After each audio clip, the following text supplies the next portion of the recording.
I made my own truck, and this time it actually worked. So I wanted three things. I wanted it to be cheap, I wanted it to be open source, and of course I wanted it to perform well. Okay, here we have the truck. Let me show you how it works. At first, let's remove the wheel. And then we have the tubing. This is so the truck and the wheels won't move from side to side. Ideally, you would cut this out of some kind of aluminum pipe. Should be relatively easy, but I just 3D printed it, and so far it held up well. Also here, 10mm bushings. You could make a custom axle, but that would drive costs up way too much. So I wanted to go with as many standard parts as possible. Also in that regard, make kingpins and axles 10mm. What do we really have to lose? It makes the trucks more robust, easier to assemble, and it just works better. Just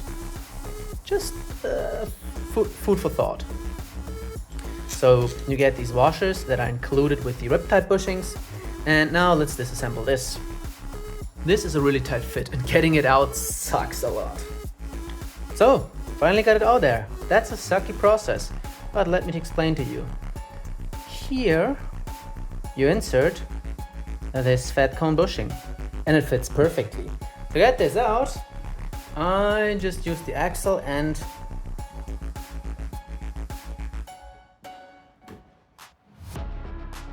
pried it out.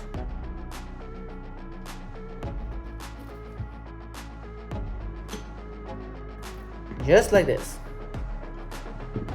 And here we have the truck. It is extra thick at the mounting holes and up here to not break. It is relatively light. Weight will be here.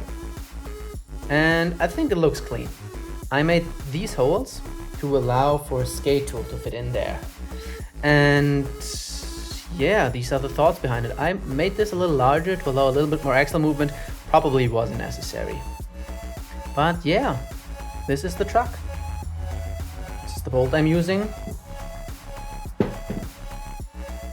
So 180 centimeters. And this is the spacer at 37 millimeters. And I used just a little extra spacer, like probably 4 millimeters, to make the axle a little more accessible. But yeah, this is how the truck works. Let's get back to the video. So, for the price, making a truck itself is not that expensive, but there are some things you should think about. So, what makes a truck cheap? The first thing is you can use a cheaper material, and you want to reduce machining times.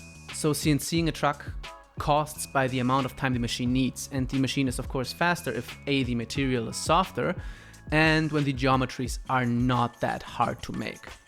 So this is how I designed the truck. Let me show it to you. It uses a very simple geometry, and it is also thick at certain parts. This makes the truck of course a little heavier, but at least in my mind allows me to use a cheaper material that is a little bit softer than the hard aluminum that is usually used on high performance trucks. And of course, if you have multiple parts, it gets more expensive. So I wanted to use as many standard parts as possible. This is a single part truck. The axle is actually a 10mm bolt that is made out of regular steel. The cool thing is this fits the bushings that are inside there, roundabout. The bushings are a little smaller, but it still fits. And you can use another standard part, which are 10mm bearings.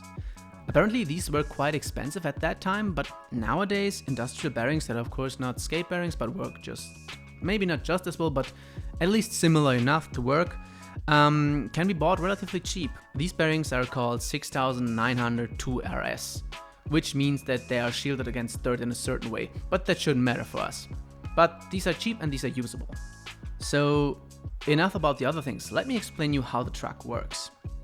The truck works by having two riptide bushings, to be precise, two riptide fat cone bushings, pushed into this truck. The goal is to give you maximum rebound with a very soft truck that can run very well on rough terrain.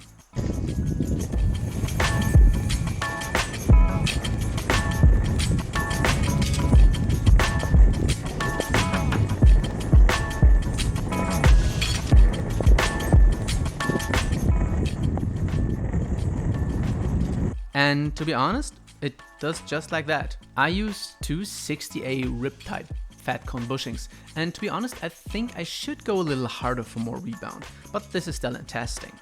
And in a lot of regards, it is very similar to an Ecolite truck or an MKXL truck. And you might think, well, this is just a copy, and in some regards it is, but it works a little differently. And also you should know that I'm not selling you a product. This is not a well-tested truck. I don't have the experience to give you something that is really that good and on a level that is as well-tested and reliable as the trucks you buy from them. And also, if you want to change this truck, you can. All the parts and every file you need to make this truck is open source. So you can download the truck, modify it. If you want to, you can even sell it, whatever you like, and nobody will bat an eye. I mean, you can of course leave a donation, or if you order this truck via PCBWay, I get a small commission. It's not more expensive for you, but it helps me develop other trucks. And yeah, but apart from that, it's a completely free truck. Do it whatever you want to do. And of course, I'm also going to show you how to manufacture this truck yourself. So join me on my PC. So making this truck is really easy. I use a service called PCBWay. They do CNCing in China.